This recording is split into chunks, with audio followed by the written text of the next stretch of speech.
L'alimentation sert également à corriger les carences en micronutriments. Il faut savoir que les carences en micronutriments sont aujourd'hui assez fréquentes dans la population générale parce que la densité des micronutriments diminue et que qui dit carence en micronutriments dit malfonctionnement de nos cellules, en particulier des mitochondries. Et donc ça, c'est un obstacle à la réparation cellulaire. Ça, c'est un obstacle à la résilience organique. Et ces carences, pour certaines, peuvent générer de la fatigue qui peut persister au-delà de la fin des chimiothérapies. Donc, j'estime que ces carences méritent une évaluation soigneuse, même avant qu'on commence la chimiothérapie, une évaluation en cours de chimiothérapie et surtout une évaluation en sortie de traitement, parce que ces carences peuvent être de nouveau aggravées par les difficultés alimentaires qui sont générées par la chimiothérapie. Elles peuvent être aggravées par la chimiomycite, au cours de laquelle il y a une perturbation de l'absorption de certains micronutriments.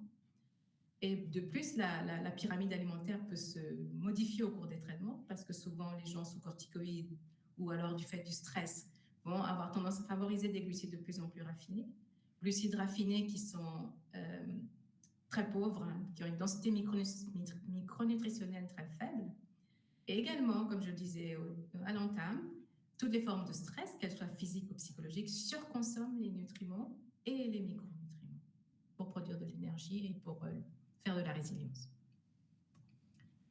Donc, c'est, je vais pas pouvoir citer tout ce qu'on peut évaluer et tout ce qu'on peut éventuellement donner lorsqu'il y a des carences, mais je veux souligner ici l'importance des oméga 3 qui jouent un rôle important dans les fonctions cognitives et surtout dans la résolution de l'inflammation. Et je vous invite sur mon blog, où il y a un article qui est intitulé Oméga 3 et résolution de l'inflammation, justement. Et on sait que les oméga 3, il y a une carence générale en oméga 3 dans la population française. Les oméga 3 sont des acides gras essentiels issus pour les oméga 3 de type DHA et EPA, qui sont les oméga 3 directement actifs, plutôt des huiles de poisson ou d'algues. Hein. Et je veux aussi parler du zinc ici, qui est un microélément, un micronutriment qui est en situation de carence, ou surtout chez les patients atteints de cancer, et dont la carence peut s'aggraver au cours des chimiothérapies par le fait des causes dont je vous ai parlé précédemment. C'est un élément qui permet la lutte contre la fatigue psychique. C'est un élément qui est absolument indispensable pour le bon fonctionnement du système immunitaire. C'est un élément qui participe à la lutte contre le stress oxydatif et nitrosatif. C'est un élément qui permet à la muqueuse intestinale de cicatriser. Et c'est vraiment un micronutriment que j'estime essentiel en cancérologie. Et on ne devrait pas faire une prise de sang en cancérologie sans au moins vérifier le statut en zinc et en cuivre, en fer également, parce que la carence en fer est assez fréquente, notamment dans la population féminine en âge de procréer, parce qu'aujourd'hui, la consommation de produits animaux diminue et que les femmes ont leurs règles qui font perdre du fer tous les mois. Et le fer est indispensable pour la respiration cellulaire. La respiration, c'est parce que c'est lui qui capte l'oxygène pour le délivrer aux cellules. Et donc, pas de fer, peu d'oxygène, et donc diminution de la respiration cellulaire, diminution de la production d'énergie, donc fatigue et risque bien sûr d'anémie. Je vous cite aussi le magnésium que tout le monde connaît. Il n'y a pas de production d'énergie possible sans magnésium. Ses fonctions sont tellement nombreuses qu'on n'aura pas le temps de les aborder toutes ici. C'est important également de corriger les carences en vitamines. Certaines vitamines sont utiles pour la réparation cellulaire, pour la fabrication de vos neurotransmetteurs. On a parlé des neurotransmetteurs de la bienfaisance tout à l'heure, comme la sérotonine, dopamine et l'ocytocine. Les vitamines sont importantes pour la fabrication des cellules sanguines, pour la production d'énergie, pour le soutien du système immunitaire. Mais il faut être vigilant en voulant réparer des carences, de ne pas faire de non-sens, comme je vous le disais au début, donner des folates en même temps qu'une chimiothérapie en folate est un non-sens, parce que du coup, on va bloquer l'action de la chimiothérapie. Et l'administration de ces micronutriments doit être évaluée à l'aide de votre thérapeute médecin en fonction du type de cancer reçu et en fonction du traitement en cours. Voilà. Je vais m'arrêter ici pour qu'on puisse avoir un temps d'échange et répondre aux questions auxquelles, si vous n'avez pas trouvé les réponses dans mon exposé. Je vous remercie de votre écoute et nous avons à peu près 15 minutes, 20 minutes pour répondre à l'ensemble de vos questions. Et si nous ne pouvons pas satisfaire à cela, je vous invite à envoyer vos questions sur onconutrition.ai@gmail.com qui me transmettront et je pourrai vous répondre par email. Voilà, je suis à votre écoute.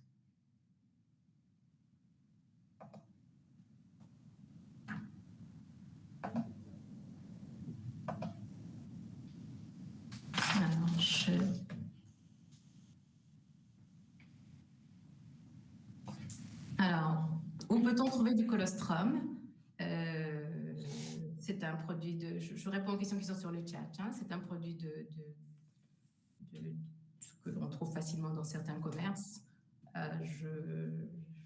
Si vous m'envoyez la question sur onconutrition.ai@gmail.com, je pourrais vous donner quelques adresses que je ne peux pas citer ici pour des raisons de publicité évidentes. Alors, Morera qui demande si on peut prendre du zinc au long cours. Avant de prendre du zinc, je pense qu'il faut évaluer son statut en zinc.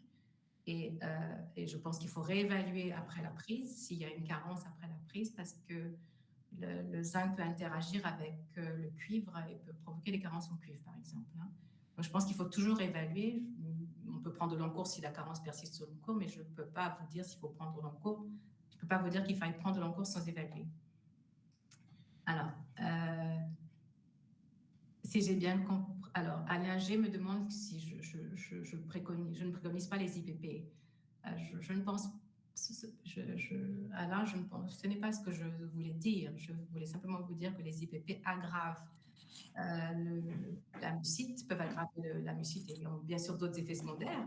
Et que quand on les prend, il faut les prendre de façon adaptée et puis faire une surveillance derrière ou alors prendre des mesures pour limiter leurs effets secondaires. Alors, c'est Nihal qui me pose la question, comment aider le foie à éliminer les toxines? Je pense que nous en avons parlé. Luciole qui dit que pensez-vous du méthylène? Je pense que ce n'est pas l'objet du webinaire aujourd'hui. Luciole,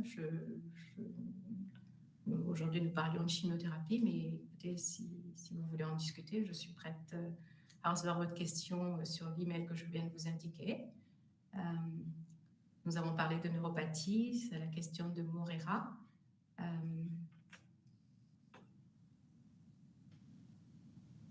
Avez-vous des formations à recommander? C'est la question de Léana pour les diététiciens.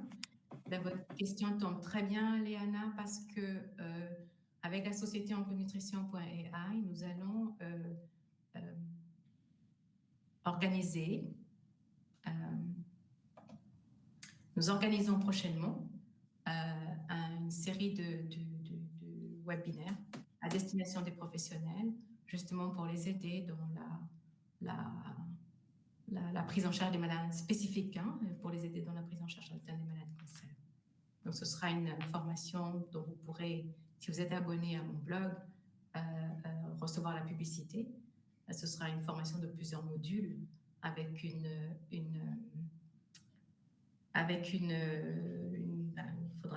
formation sur des bases biologiques, hein, avant de parler de nutrition. Hein, parce que si vous vous intéressez au métabolisme des cancers, la maladie cancéreuse implique beaucoup le dysfonctionnement mitochondrial. Et en fait, lorsqu'on parle de mécanisme de résilience, c'est qu'on essaye de redonner à la mitochondrie les moyens de bien fonctionner, de redonner au système immunitaire les moyens de bien fonctionner. Donc, je vous invite à vous inscrire sur le blog pour avoir plus d'informations sur ces formations.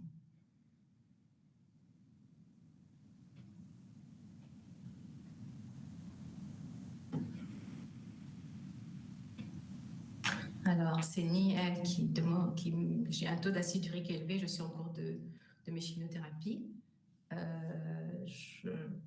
Je comprends. Est-ce que vous pouvez repréciser votre question? J'ai un taux d'acide urique élevé et je suis en cours de chimiothérapie. Faudrait repréciser la question parce que je n'ai pas bien compris. Alors, et Ald qui demande préalablement une séance de chimiothérapie, est-il favorable ou judicieux d'effectuer un jeûne? Je n'ai pas d'opposition à faire un jeûne de 24-48 heures, mais je pense qu'avant de faire un jeûne, il faut s'assurer que son état nutritionnel permet de le faire et qu'il n'y a pas de carence qui pourrait être aggravée par ce jeûne. Et ce que beaucoup de gens ne font pas, parce que quand vous êtes déjà déficitaire au niveau musculaire, je pense que répéter des jeûnes, par exemple, de façon hebdomadaire toutes les 48 heures, peut aggraver une dénutrition, peut aggraver des carences. Donc, je pense qu'il y a une vigilance également par rapport à cela. Et si vous le faites, assurez-vous que votre professionnel de santé vous aide à vous surveiller sur le plan nutritionnel et micronutritionnel. Alors, c'est Dominique qui demande si la formation en nutrition sera proposée aux infirmières ou uniquement réservée aux diététiciens. Non, la formation est ouverte aux professionnels de santé qui sont capables de recevoir les bases biologiques qui vont être expliquées. Et on vous donnera plus de détails sur le site internet. Et Sylvie, pour le microbiote pendant les chimiothérapies, vous conseillez quels micronutriments en particulier? Alors, pour répondre à Sylvie, comme je le disais, avant de proposer des micronutriments, je pense qu'il est important de faire une évaluation du statut en micronutriments. On ne peut pas compenser ce qui est déjà en trop, par exemple. Donc, je pense que c'est bien de faire des bilans biologiques ciblés avant de faire des compensations en micronutriments.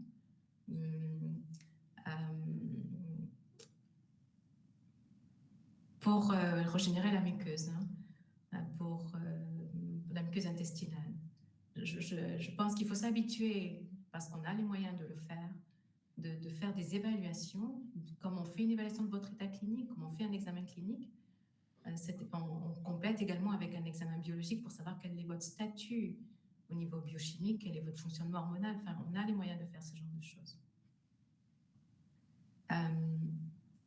Ensuite, Luciole qui demande comment limiter les nausées pendant la chimiothérapie, malgré une alimentation cétogène. J'ai pas mal de nausées encore après les cures. Alors, Luciole, tout dépend de votre traitement de chimiothérapie.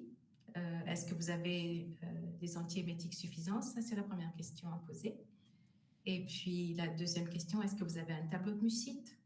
Même si on est en régime cétogène, ça n'empêche pas forcément d'avoir de la mucite. Donc, la question, est-ce que vous avez une mucite? Et donc, je viens de vous citer quels sont les moyens pour prévenir la mucite, pour la traiter, parce qu'une alimentation cétogène ne garantit pas que vous n'avez pas de carence. Voilà. Mirella, qui demande si une grande consommation de glucides peut accentuer les nausées. Je pense que oui, parce que, comme je vous disais, les glucides fermentent, vont perturber votre microbiote et vont probablement accentuer le phénomène de la mucite. Et une grande consommation de glucides, comme je le disais également, n'est pas favorable au maintien de la masse musculaire lorsqu'on a un cancer. Et surtout, l'excès de glucides ne profite ni à vos muscles, ni à vos stockages dans la graisse, à cause de l'insulinorésistance qui est générée par le fait d'avoir un cancer. On parlait des facteurs procachectisants et des cytokines qui génèrent de l'insulinorésistance.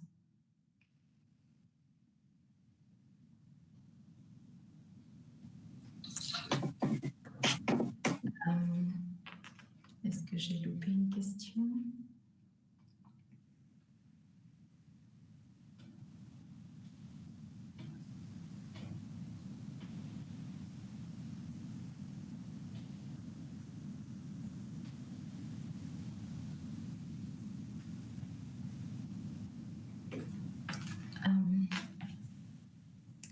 Alors, c'est Oum qui demande si le foie peut-il se désintoxiquer, même quand atteint de lésions hépatiques, cancer du sigmoïde. Même lorsqu'il y a des lésions au niveau hépatique, le foie sain continue à réaliser sa fonction de détoxification. Et donc, c'est ce foie sain qu'il faut soutenir avec les moyens dont je vous ai parlé précédemment. Et le foie sain continue à exécuter les 3 phases de la détoxification hépatique tant que le foie sain restant est suffisant. Et donc, c'est justement parce qu'il y a des lésions hépatiques qu'il faut d'autant mieux protéger justement la partie saine de votre foie. Voilà. Je pense qu'on a fait le tour des questions et que l'exposé, la réunion tire à sa fin. Je pense, j'espère. Alors, c'est Ulrichi qui demande si on peut aider à augmenter les plaquettes via l'alimentation. Ça va être la dernière question.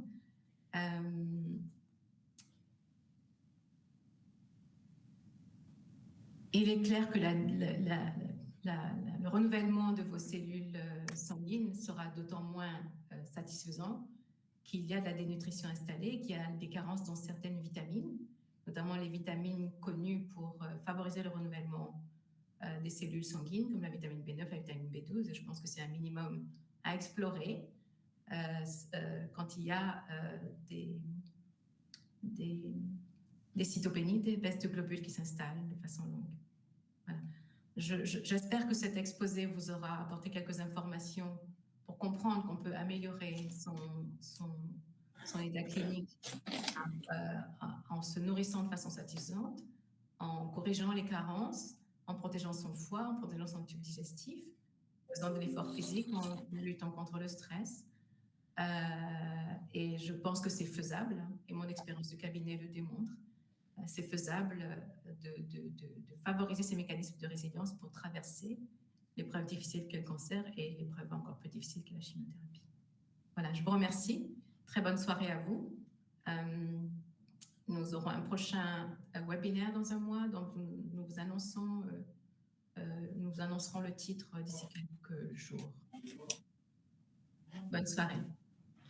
Merci, bonne soirée. Au revoir. Merci. Merci. Merci beaucoup, docteur. Très bonne soirée à vous. Au revoir. À vous aussi. Au revoir. Merci, bonne soirée. Merci, docteur. Au revoir. Merci, docteur. Merci, docteur. Merci, docteur.